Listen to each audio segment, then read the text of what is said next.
Arizona Territory, 1885. The unforgiving sun hung like a merciless overseer in a cloudless sky as dust devils whirled across Rattlesnake Gulch's parched Main Street.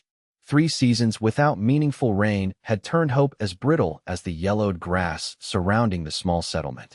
Inside Emerson's general store, 24-year-old Willow Evans pressed her forehead against the window glass, watching as another family loaded their meager possessions onto a wagon bound for California. "That's the 4th family this month," she said softly, tucking a strand of chestnut hair behind her ear. Her father's store shelves grew barer by the day, not from sales but from his compassion, extending credit to desperate neighbors who might never return to pay their debts.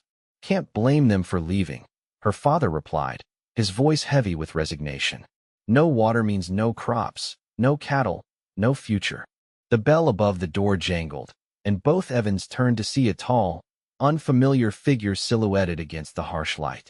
As he stepped inside, dust cascaded from his hat brim, revealing a young man with keen hazel eyes and sun-bronzed skin.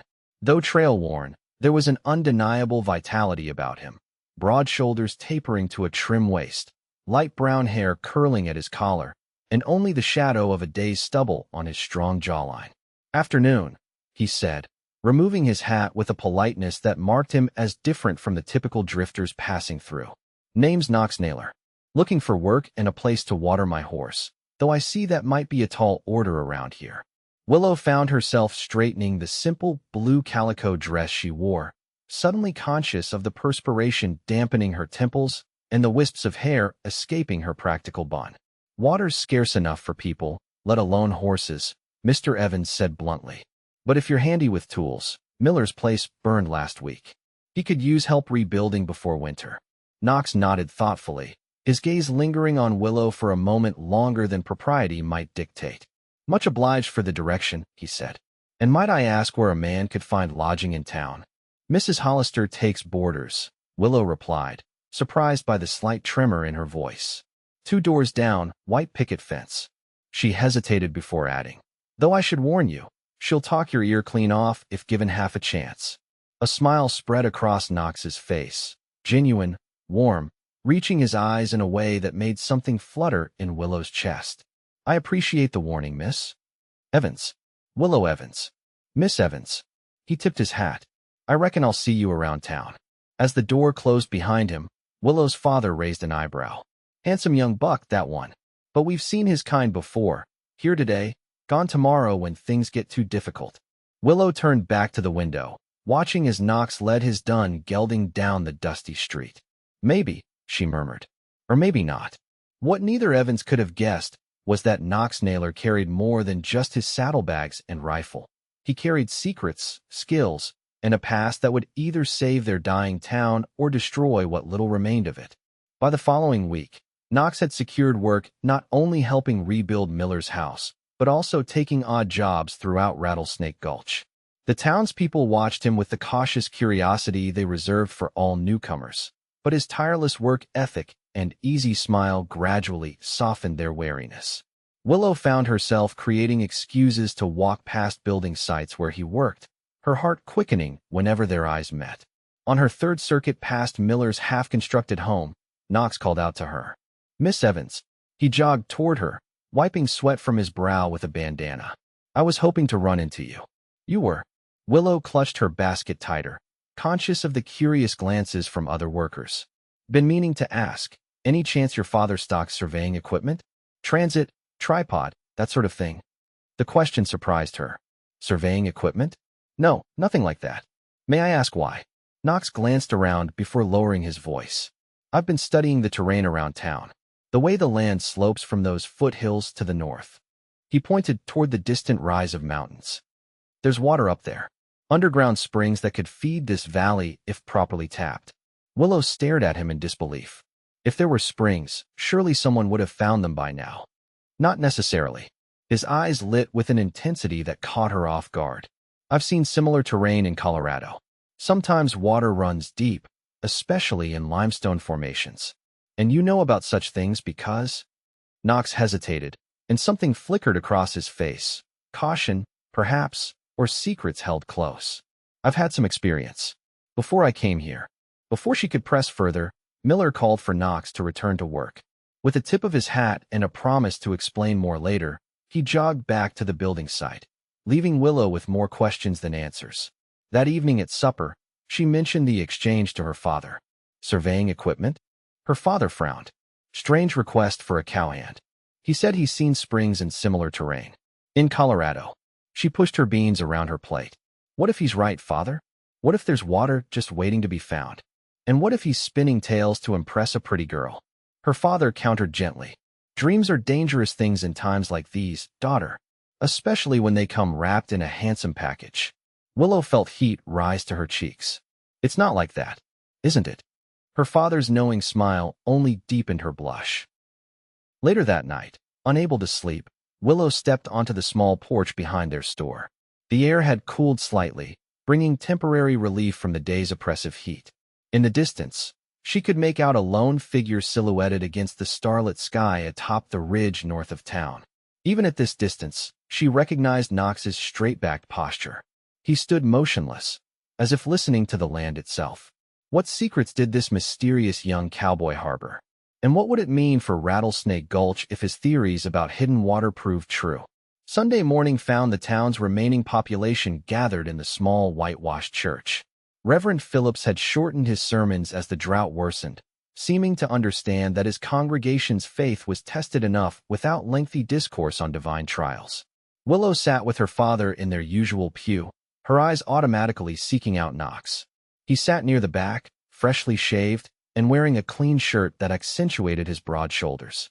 When their gazes met, he gave a slight nod that sent warmth spreading through her chest. After the service, as people lingered in the churchyard, Knox approached the Evans with purpose. "Mr. Evans, Miss Evans," he greeted them, hat respectfully in hand. "I wonder if I might have a word with you both about an idea I've been considering." Her father regarded Knox with polite skepticism. "Certainly, young man." "Not here," Knox said quietly. "It's somewhat involved. Perhaps I could call at your store this afternoon." Curiosity piqued, Willow's father agreed, and Knox excused himself with a smile that seemed reserved especially for her. As he walked away, Willow noticed Mayor Thornton watching their exchange with narrowed eyes. "That young man's taking an interest in you," her father observed. "He's taking an interest in water for the town," she corrected, though her racing pulse belied her practical tone. The mayor approached them, his usual bluster subdued. "James," he addressed her father. "Town council's meeting tomorrow. We need to discuss rationing the well water even further." He lowered his voice. "And possibly mandatory evacuation before winter." Willow felt her stomach knot. Evacuation would mean abandoning the store, their home, everything they'd built. "We'll be there," her father promised grimly. That afternoon, Knox arrived at the store precisely when promised, carrying a leather satchel and rolled parchment papers. After flipping the closed sign on the door, Mr. Evans led them to the small apartment above the store. Knox spread his papers across the kitchen table, hand-drawn maps of the surrounding territory with elevation markings, geological notations, and blue lines indicating what appeared to be underground water courses. "These are remarkably detailed," Willow's father said, adjusting his spectacles. "You drew these yourself?" Knox nodded. "Based on my observations and calculations." He pointed to a spot in the foothills. "Here's what I believe is happening. Snowmelt from the mountains is being channeled through limestone formations underground. Instead of reaching the valley, it's being diverted by this fault line, emptying into a basin about 15 miles north." "And how exactly does this help us?" Mr. Evans asked. Knox's eyes gleamed with conviction. "Because we can redirect it. With a system of catch basins, channels, and pipes, we could bring that water directly to Rattlesnake Gulch." "Pipes? Channels?" Willow's father shook his head. "The cost alone would be prohibitive." "Not necessarily," Knox countered. "I've worked out the materials needed. Most can be sourced locally, timber from the foothills, clay for channels. The iron pipe sections would be the main expense." Willow studied the young man across the table. His knowledge seemed far beyond that of an ordinary cowhand. "Knox, who are you really?" she asked softly. "How do you know all this?" The room fell silent as Knox's expression grew guarded. He stared at the maps for a long moment before meeting her gaze. "I was a student at the Colorado School of Mines," he finally said.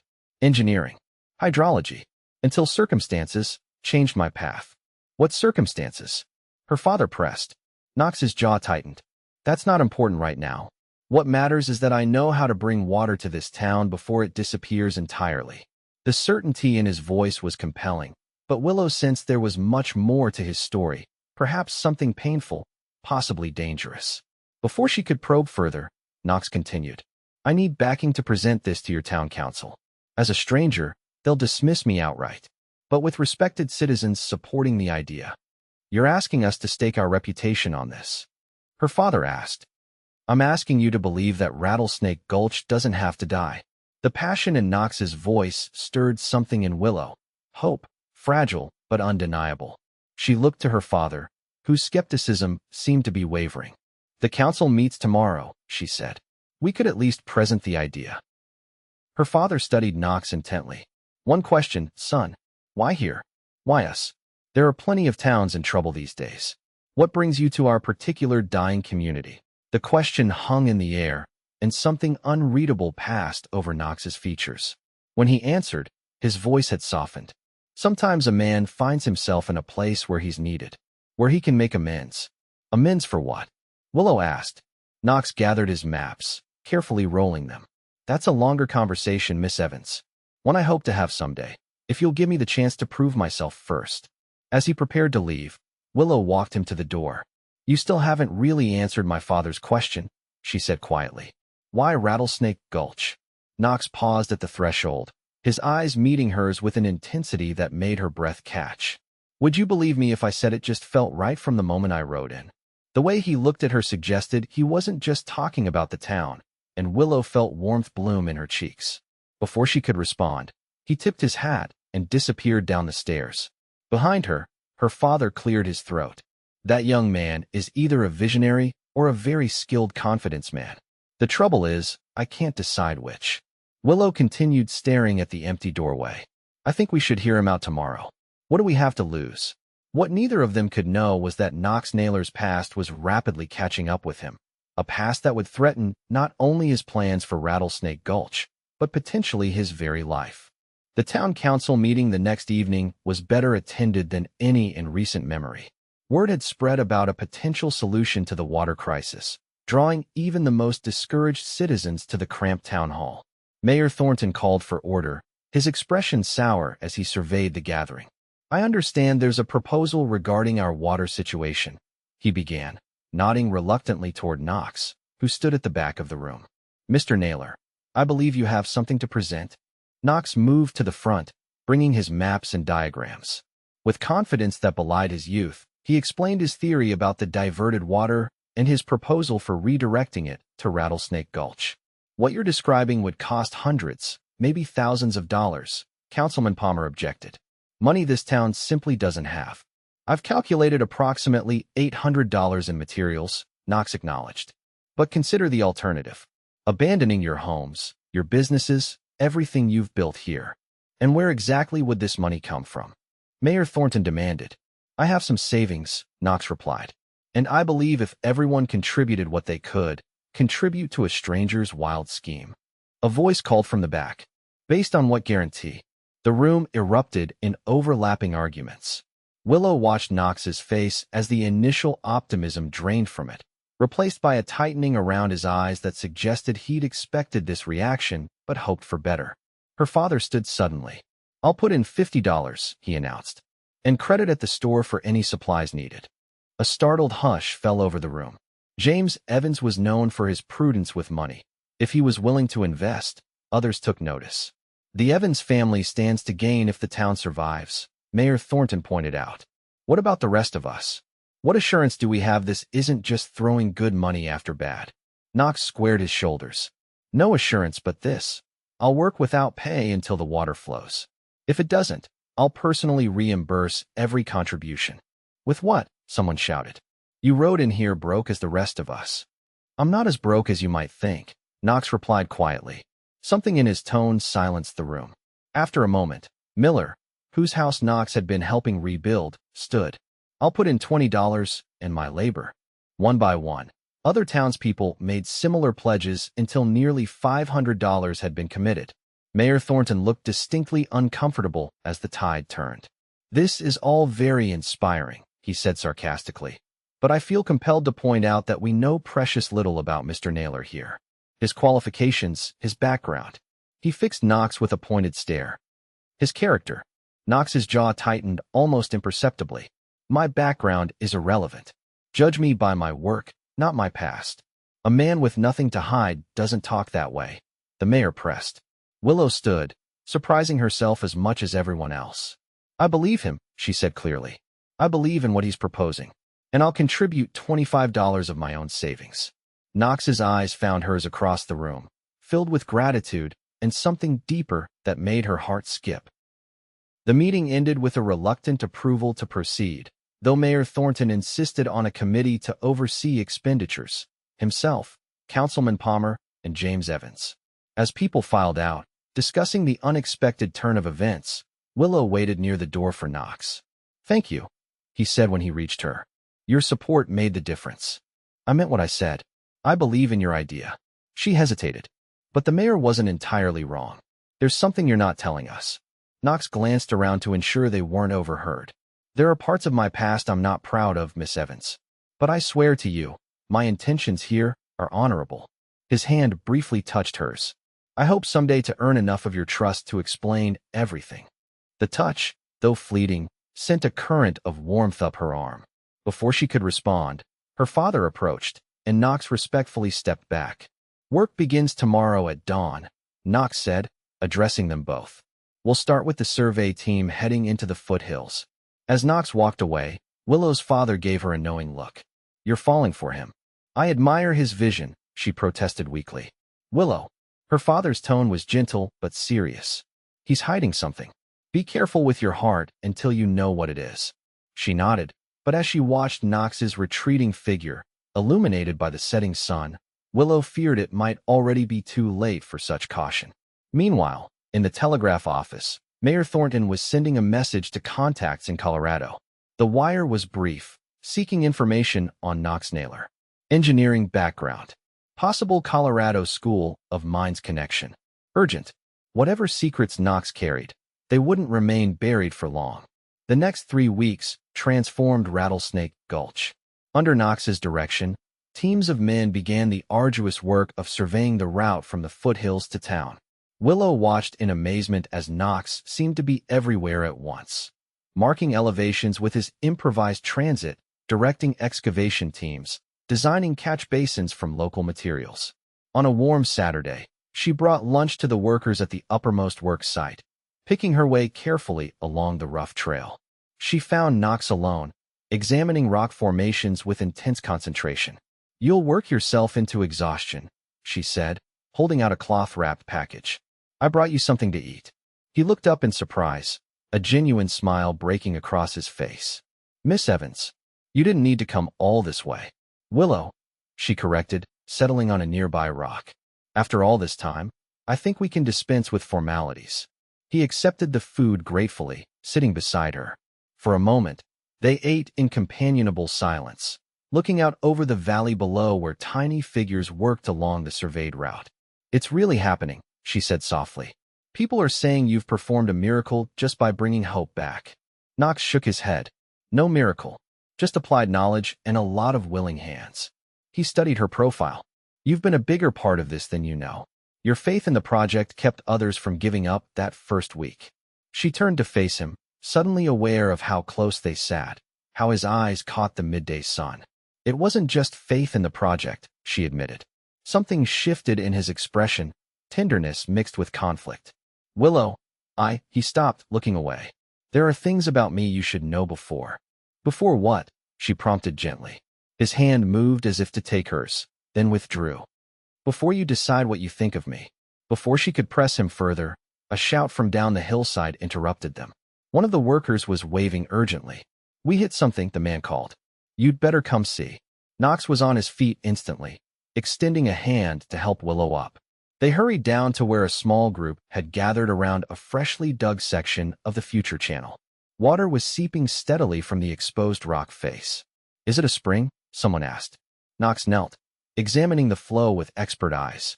"Better," he said, excitement building in his voice. It's seepage from the underground stream I predicted. We've hit it much closer to the surface than expected. He looked up at the gathered workers, triumph lighting his features. Gentlemen, we've just saved ourselves weeks of digging and $100 in materials. A cheer went up from the men. Willow watched as Knox directed them to begin constructing a temporary catch basin, his movements confident and precise. This was a different man from the cautious drifter who'd arrived in town. Here was someone in his element, a natural leader with knowledge that commanded respect. That evening, an impromptu celebration erupted at Morrison's saloon. Even those who had doubted Knox's plan joined in toasting the discovery. Willow entered with her father to find Knox surrounded by well-wishers. To the man who found water where there wasn't any, Miller called out, raising his glass. Knox accepted the praise with modest nods, but his eyes sought Willow's across the crowded room. When he finally extricated himself and made his way to her, she noticed he carried only water in his glass. Not joining the celebrations properly, she teased. I don't drink, he said simply. Something in his tone suggested a story behind the statement. Another mystery about Knox Naylor, she observed. The list grows longer. He gave her a rueful smile. Dance with me? He asked suddenly, as the piano player struck up a lively tune. Her father raised an eyebrow, but nodded his permission. Knox led her to the small clearing where other couples were already dancing. His hand at her waist was respectful, but warm through the fabric of her sage green dress. I'm not very good at this, he confessed as they began to move with the music. For a man who can envision water systems and direct engineering projects, I find that hard to believe, she laughed. Numbers and earth are predictable, he said. People, especially beautiful women, are considerably more complex. The compliment brought heat to her cheeks, but she maintained her composure. Is that why you keep your past such a mystery? Because people are unpredictable. His steps faltered slightly. I keep it private because I'm ashamed of parts of it, he admitted quietly. And because I'm trying to become someone better than I was. The raw honesty in his voice touched her. Whatever you did before, what you're doing here now matters more. His hand tightened slightly at her waist. Would that everyone saw it that way? As the music ended, Mayor Thornton appeared beside them, his smile not reaching his eyes. Mr. Naylor, congratulations on today's discovery. Most fortuitous. Thank you, Mayor. We still have much work ahead, but yes, it's encouraging. Knox's posture had stiffened almost imperceptibly. Indeed. The mayor's gaze flicked between them. Miss Evans, your father was looking for you. Something about heading home soon. It was a transparent attempt to separate them, but Willow nodded politely. I should go find him. Excuse me, gentlemen. As she walked away, she glanced back to see the mayor speaking intently to Knox, whose expression had darkened considerably. Whatever was being said, it clearly wasn't congratulatory. Later that night, unable to sleep, Willow heard a soft knock at the back door of the store. Wrapping a shawl around her nightdress, she crept downstairs to find Knox waiting in the shadows, his face taut with tension. I shouldn't be here, he said immediately. It's improper and late, but I needed to warn you. Warn me? About what? He glanced nervously toward the street. The mayor received a telegraph from Colorado today. About me. Things may change quickly, and I wanted you to hear the truth from me first. Willow's heart thumped painfully. What truth, Knox? He took a deep breath. I wasn't just a student at the School of Mines. I was also. The sound of approaching footsteps cut him off. Without another word, he pressed something into her hand and disappeared into the darkness. Willow looked down to find a folded piece of paper with her name written on it. Inside, she found only a hastily scrawled message. Whatever you hear tomorrow, please remember what you said tonight. That what I'm doing now matters. I'll explain everything when I can. Trust me a little longer. K. Clutching the note, Willow returned upstairs with a sense of foreboding. What revelation was coming that had Knox so desperate to reach her first?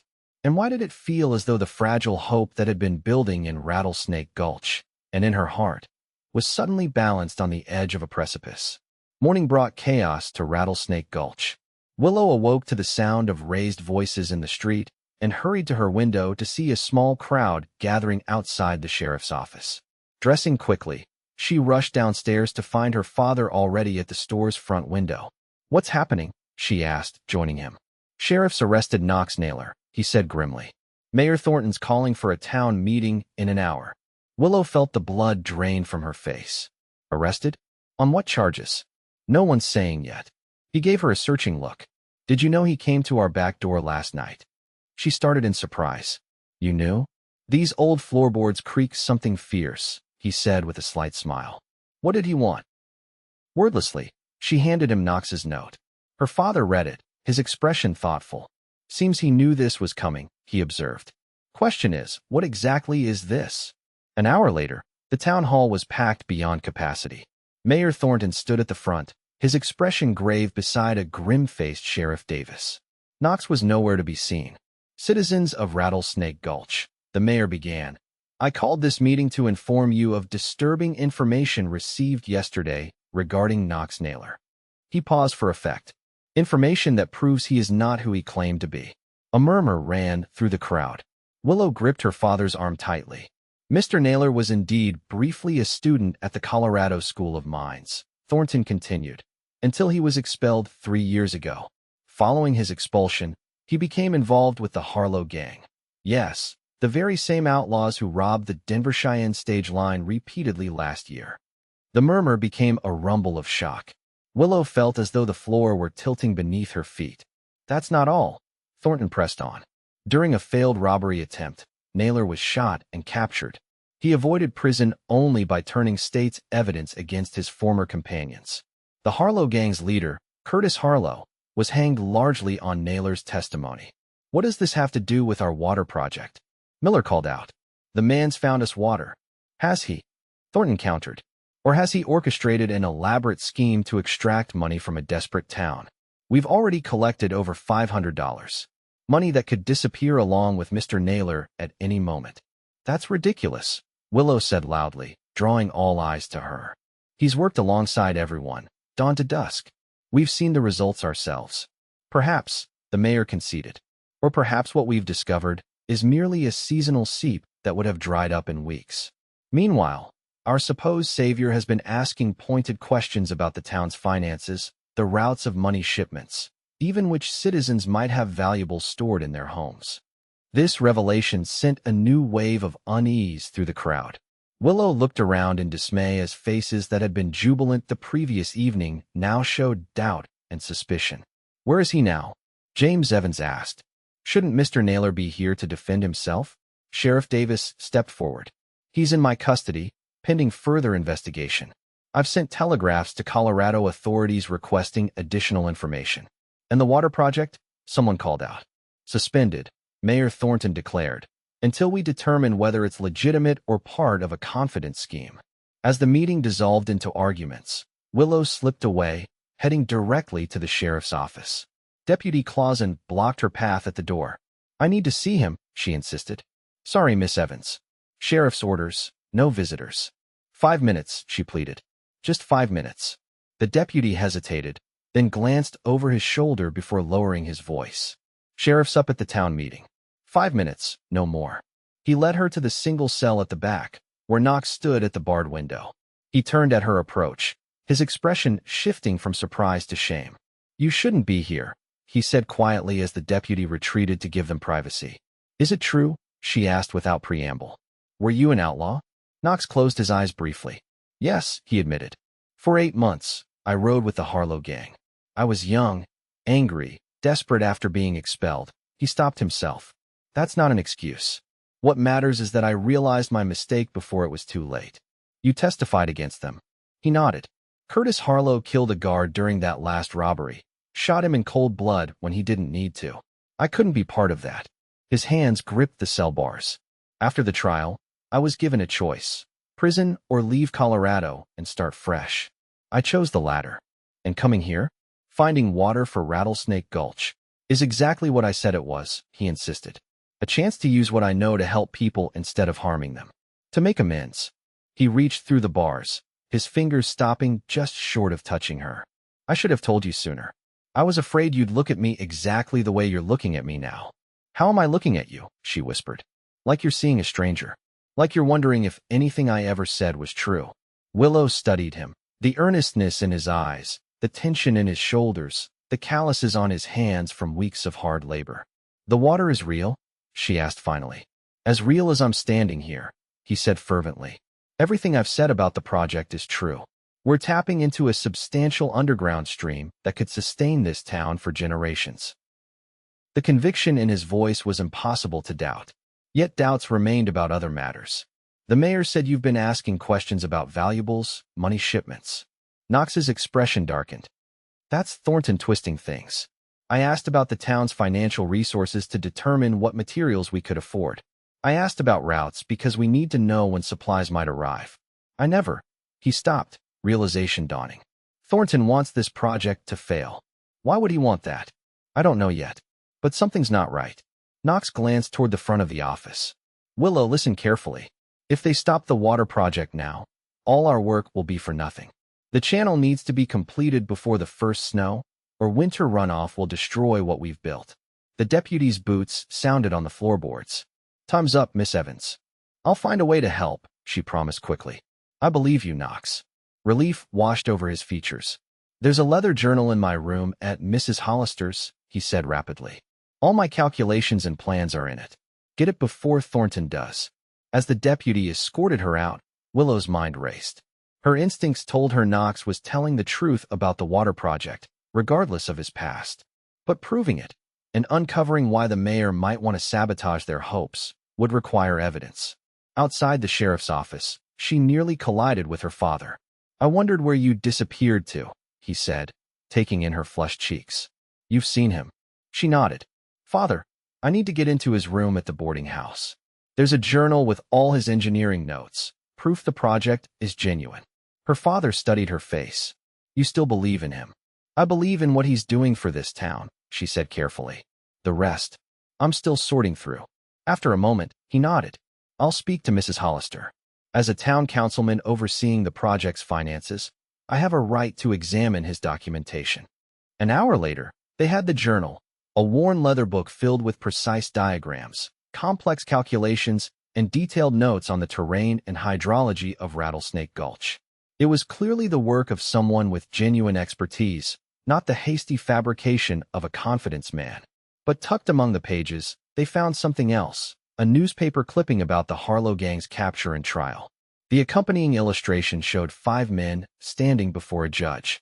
A much younger Knox Naylor was easily identifiable among them. His expression haunted. He didn't lie about his past, Willow said softly. Just omitted it. Her father replaced the clipping. The question now is whether Thornton truly believes Knox is running a scheme, or if there's another reason he wants the project stopped. Knox suggested the mayor might have his own motives, Willow said. But what could they be? Everyone benefits if water returns to Rattlesnake Gulch. Her father's eyes narrowed thoughtfully. Not everyone, perhaps. Thornton's been buying up abandoned properties for pennies on the dollar. Properties that would become valuable again if the town survives. You think he wants the town to fail so he can acquire more land cheaply? Willow asked, incredulous. I don't know, but I intend to find out. He closed the journal decisively. Meanwhile, we need to convince the town that Knox's water project is legitimate, regardless of his past. As they left the boarding house, neither noticed the figure watching from the shadows across the street. Mayor Thornton's assistant, who immediately set off toward his employer's office with news of their discovery. The following day would bring a confrontation that would determine not just Knox's fate, but the very survival of Rattlesnake Gulch. By mid-morning, James Evans had assembled a small group of key citizens in the back room of his store. Miller, whose trust in Knox had been immediate, Dr. Harper, whose scientific mind would appreciate the engineering aspects, and Mrs. Peterson, whose influence among the town's women was considerable. Spread before them on the table was Knox's journal and the maps he'd created. These are not the calculations of a con man, Dr. Harper said, adjusting his spectacles as he examined a particularly complex page of hydraulic formulas. This is legitimate engineering work. And we've seen the results ourselves, Miller added. The water seeping from that hillside is real enough. The question remains, Mrs. Peterson said pragmatically. Can we trust a former outlaw to complete this project? Even if his intentions are good now, his past is troubling. Willow, who had been silently arranging coffee cups for their guests, spoke up. People can change. Shouldn't we judge him by what he's doing now, not what he did years ago? The older woman's expression softened slightly. Your heart is speaking rather loudly, my dear. Before Willow could protest, the store's bell jangled violently. Sheriff Davis entered, his expression grim. "James," he acknowledged Evans with a nod. "We have a situation. Mayor Thornton's called an emergency town council meeting for noon. He's proposing not just to cancel the water project, but to charge Naylor with fraud and possibly conspiracy." "On what grounds?" Evans demanded. "He claims to have evidence that Naylor's been corresponding with former associates, planning something bigger than just taking the water project money." Willow stepped forward. "That's impossible. Knox has been working from sunrise to sunset every day. When would he have time for conspiracies?" The sheriff looked uncomfortable. "Thornton says he intercepted messages being sent via the supply wagons to Tucson." Dr. Harper frowned. "Intercepted messages? That's tampering with private correspondence, possibly illegal." "I'm just telling you what he's claiming," the sheriff said defensively. "Thought you should know before the meeting." After he left, the room erupted in discussion. Willow's mind raced. If Thornton was fabricating evidence against Knox, they needed to counter with their own evidence, not just about the water project, but about Thornton himself. "Father," she said suddenly, "you mentioned Thornton has been buying abandoned properties. Do you know which one specifically?" James Evans thought for a moment. "The old Thompson place on the north side, the Billings store, several smaller lots." "What? Where are they in relation to the planned water route?" she asked. Understanding dawned in her father's eyes. He quickly pulled out Knox's map of the proposed water system and compared it with the town plat. After a few minutes of study, he looked up with a startled expression. "Every property Thornton has acquired is along the planned water route," he said. "If he controls that land, he could charge whatever he wanted for water access." Miller finished. "Once the system is built, he'd have a monopoly. But only if he controls the project," Mrs. Peterson pointed out. "Not if Knox Naylor builds it for the town's common use." Willow felt a chill. So Thornton doesn't want the project stopped. He wants Knox discredited and removed so he can take over the water system himself. "It's a serious accusation," her father cautioned. "We'll need proof." "Maybe there's something in his office," Willow suggested. "Records of his land purchases, correspondence with buyers in other towns." "Breaking into the mayor's office would be a crime," Dr. Harper reminded her. "Not if the sheriff accompanies us with a legitimate concern about public records," James Evans said thoughtfully. "Davis may wear the badge, but he's no fool. If Thornton's corrupt, Davis won't stand with him." They formulated a plan quickly. While Evans approached Sheriff Davis with their suspicions, Dr. Harper would gather more citizens to attend the council meeting. Miller would retrieve their most experienced workers to testify about the water project's progress. And Willow had her own task, one she didn't share with the others. As they dispersed, she slipped out the back door and hurried toward Mrs. Hollister's boarding house. If Knox had been corresponding with anyone, as Thornton claimed, there might be evidence in his room, evidence that would either condemn or exonerate him. Mrs. Hollister, sympathetic to Knox's plight and distrustful of the mayor, allowed Willow upstairs without question. In Knox's sparse room, she searched methodically, finding nothing until she checked beneath the mattress. There, she discovered several folded papers, letters addressed but unsent. With trembling hands, she opened the first one. "Professor Hammond," it began, "I write to thank you for the guidance you provided during my brief time at the School of Mines. Though my actions led to my expulsion, your teachings remained with me. I am now attempting to apply them honorably in a drought-stricken town called Rattlesnake Gulch." The letter continued, describing the water system in technical detail and requesting advice on certain aspects. It was dated 3 weeks earlier, shortly after Knox had arrived. The second letter was addressed to a Mrs. Eleanor Naylor in Denver. "Dearest Mother," Knox had written, "I hope this finds you well. I have found a place where my skills can be put to good use. For the first time since the trial, I feel purpose returning to my life. There is also a young woman here of exceptional character. Her name is Willow Evans." Willow's heart stuttered as she read her own name. The letter spoke of her kindness, her intelligence, her faith in the project, and in him. It was not the correspondence of a man planning deception, but of someone seeking redemption and perhaps finding something more precious in the process. The final letter was addressed simply to Sheriff George Wilson, Denver, Colorado. As required by the terms of my release, it read, "I am reporting my current location and activities. I have settled temporarily in Rattlesnake Gulch, Arizona Territory, where I am designing, in building a water system for this drought-affected community. I continue to abide by all conditions of my release and remain committed to the honest path you encouraged me to follow." Willow carefully refolded the letters, understanding now why they remained unsent. Knox had written them during his first weeks in town, before fully trusting anyone to mail them without reading their contents. His caution had been warranted, but had now become evidence against him in Thornton's hands. The town hall clock struck 11 as she hurried back toward the store. 1 hour remained before the council meeting that would decide Knox's fate, and with it, the future of Rattlesnake Gulch. Crossing the dusty street, she was so preoccupied that she nearly collided with a rider on a lathered horse. The man dismounted quickly, asking directions to the sheriff's office. Something in his official bearing caught her attention. "Excuse me," she said, "but are you from Colorado by any chance?" The man gave her a surprised look. "Marshal Jenkins, Denver office. I'm here about a former prisoner named Knox Naylor." Willow's heart sank. Had Thornton summoned law enforcement from Colorado to ensure Knox's removal? Then she noticed the marshal wasn't wearing a gun belt, unusual for someone expecting to make an arrest.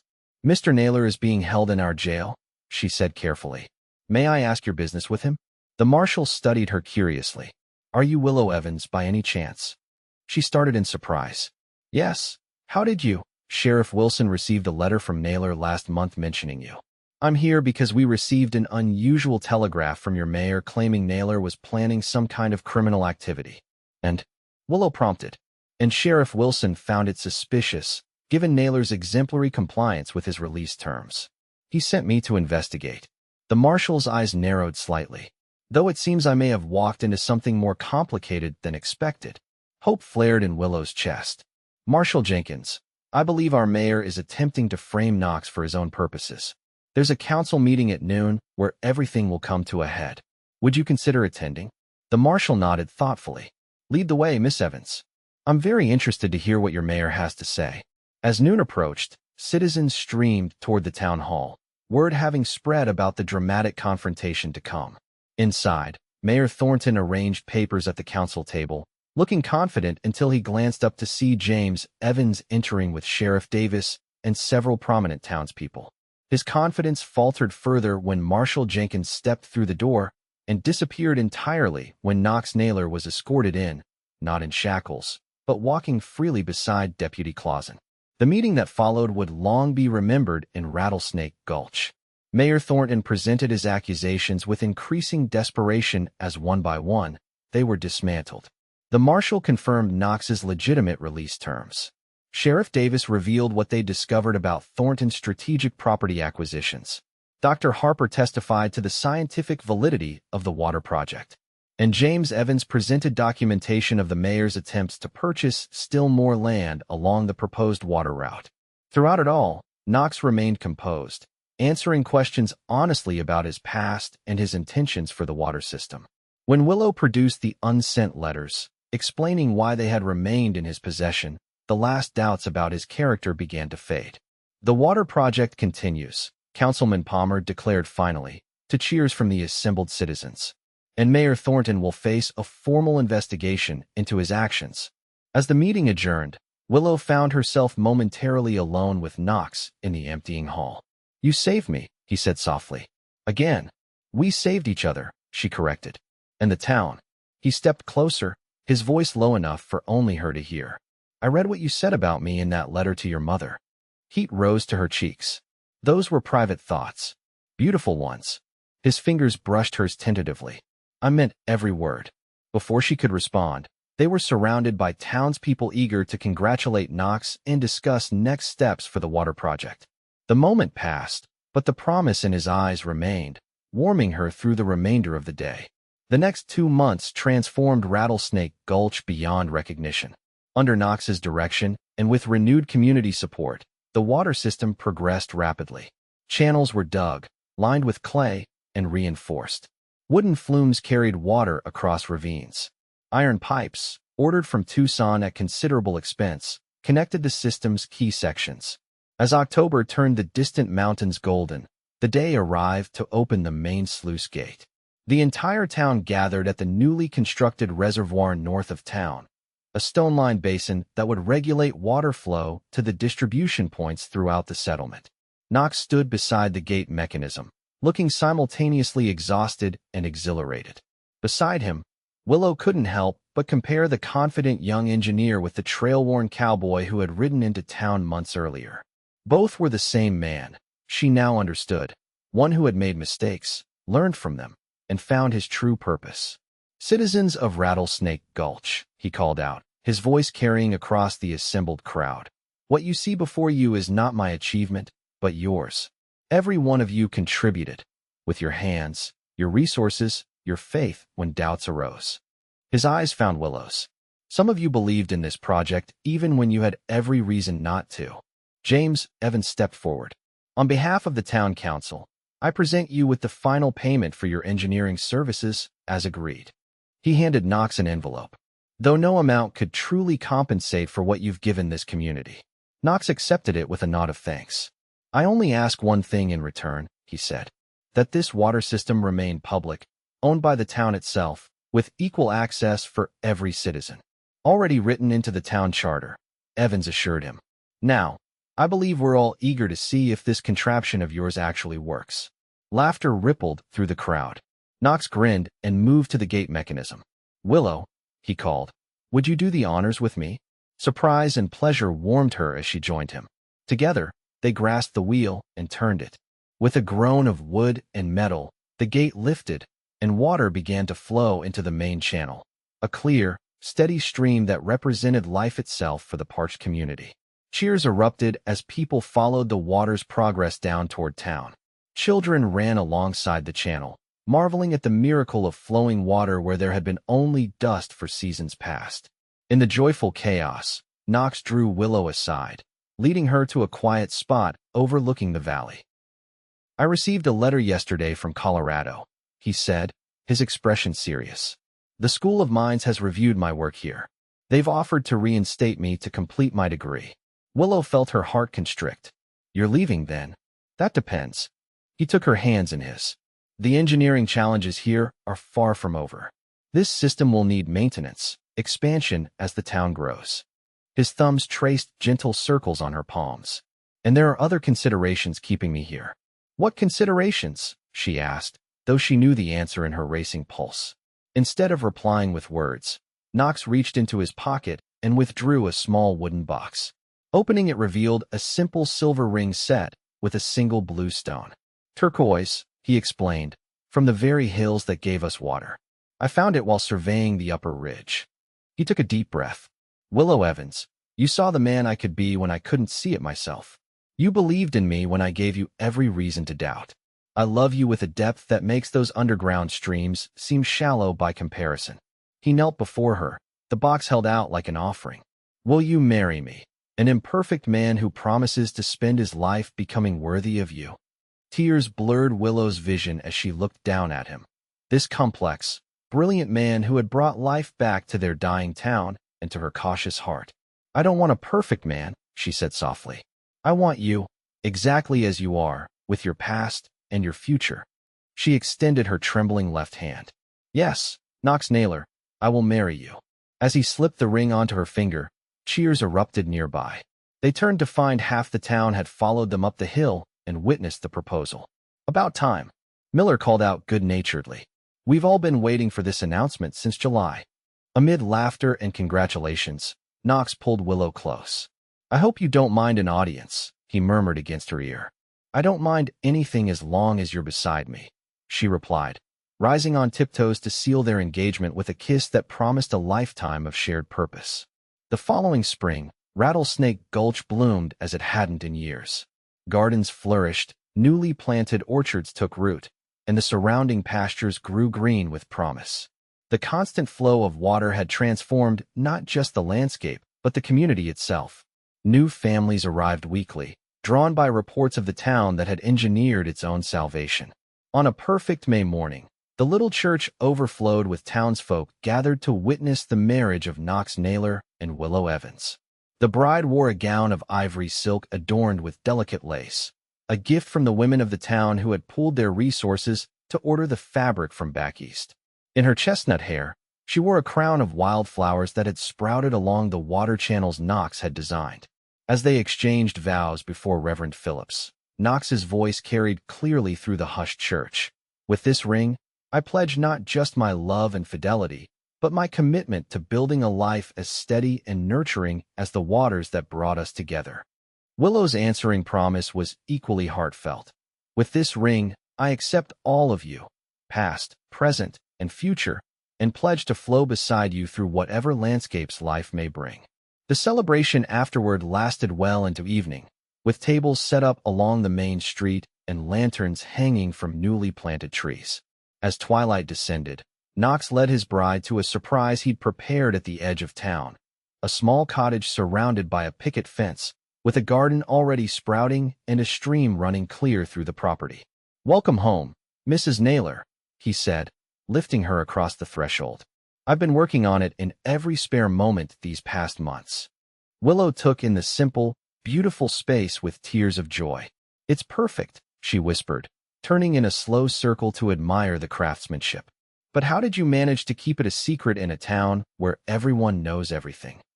Knox laughed, the sound carefree in a way it hadn't been when he first arrived in Rattlesnake Gulch. "I may have enlisted a few conspirators. Your father was particularly good at creating distractions whenever you came looking for me." Later, as they sat on their porch watching the stars emerge, Knox pointed toward the northern hills where their water journey had begun. "I received word yesterday that the School of Mines has approved my proposal," he said. "They're sending a team of students next month to study our water system as a model for other drought-affected communities." Willow leaned her head against his shoulder. "Professor Naylor has a nice ring to it." "Only part-time," he clarified. "My primary work remains here. The town's already asked me to design expansions for the growing population." He turned to face her, his expression suddenly earnest. "Did I make the right choice? Staying here instead of returning to Colorado to complete my studies formally?" "That depends," she said, echoing his words from months before. "Are you happy?"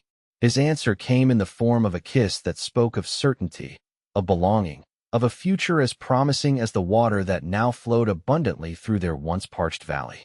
When they finally parted, his smile reflected the peace of a man who had found his true place in the world.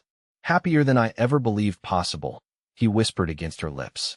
From humble beginnings as a desperate measure to save a dying town, the Rattlesnake Gulch water system would eventually become famous throughout the territory, a monument to engineering ingenuity, community perseverance, and the transformative power of redemption. But for Knox and Willow Naylor, it would always represent something even more precious, the unexpected confluence of two lives that, like the hidden streams beneath the Arizona desert, had found their way to each other against all odds, creating something life-giving and enduring in the process.